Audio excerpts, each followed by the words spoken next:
How to use triggers in N8N. Today we are learning how to use triggers in N8N to start workflows automatically. First, log into N8N dashboard. Click on the workflow and hit Create Workflow. A blank canvas is ready for your automation magic. Now let's add a trigger node.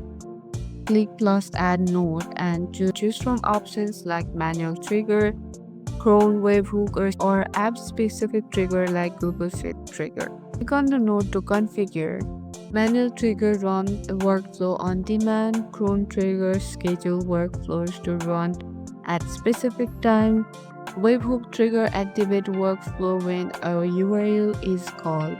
Once your trigger is set, connect to an action node like sending an email, creating a task, or updating a database.